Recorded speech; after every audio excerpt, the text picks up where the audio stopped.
21 years ago, I was stabbed 11 times, and obviously I survived, so that's good. Never like fully publicly told the story. It's a really good story. It's a really interesting story, and there are really good lessons to be learned. So I thought what I would start off with is just telling the story of what happened in that moment. Then if there's interest, if there's questions, I can go back and explain more of the full story, because it is like a 2-hour story. I was in college. I was dating this guy whose name I don't say. And I suspected he was lying about a lot of stuff, but he always had an answer that made perfect sense. So it was 2 days before my 21st birthday. It was 9 a.m. and he came into the bathroom and asked if I wanted my birthday present. Told me to lay down on the bed and put a pillow over my face because it was like a surprise and he wanted to physically give me something. So I did lay on the bed and put a pillow over my face, and then I could hear his stomach like rumbling, like he was sick. So after a minute of me laying down with a pillow over my face, I got up and was like, I'm gonna go finish getting ready in the other bathroom. And he came back in and was like, okay, I'm ready to give you your birthday present now.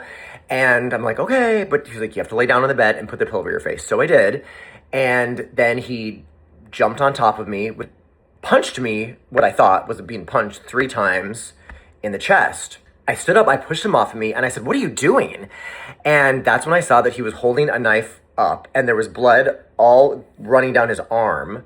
But I figured in that instant, oh, it must be a joke, and it must be a retractable knife, and when you hit it, fake blood comes out of the wooden handle, is just where my mind went. So I said, what are you doing? He just started screaming, I'm poor, I'm poor, I'm poor, and coming at me with the knife like that. And I am backing up to the window, and we're on like the 12th floor. I have nothing around me to use as a weapon. I realize that it's not a joke, so I just have no choice but to run past him. And he starts stabbing me in the back as I'm running away. So I turn around and he has both of his arms up one is holding the knife, the other arm is just up. So I just grab both of his arms and I start twisting the knife out of his hand, and it's cutting my hand, and I get the knife, and then I run to the door, and I'm trying to open the door, and every lock is locked, like the deadbolt, the latch, the chain, everything is locked. So I'm trying to open it. I see him out of the corner of my eye, I run the other direction, and I'm thinking he's getting a gun.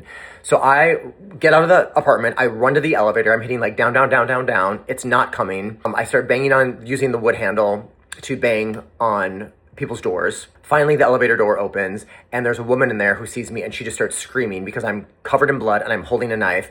And I just get in the elevator and I hit close, close, close, close, close. And then I turned to her and I said, like, his name tried to kill me, his name tried to kill me, his name, his name. I just kept repeating his name. I dropped the knife. My hand is covering a wound where like the blood is literally squirting between my fingers and hitting the wall. I run to the elevator to the lobby. I go to the front desk. I scream, call 911. His name tried to kill me. At that moment, a doctor who lived in the building happened to come in. He was applying pillows to in my memory, I don't remember seeing any blood.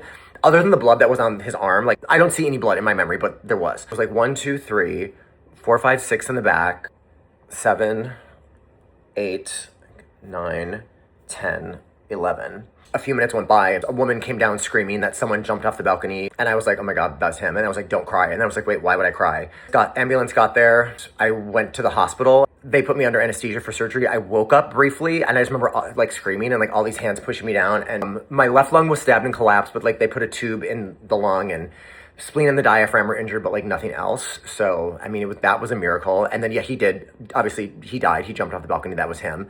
So that was the story of what happened in that day. Happy to be alive. So the moral of the story is trust your instincts.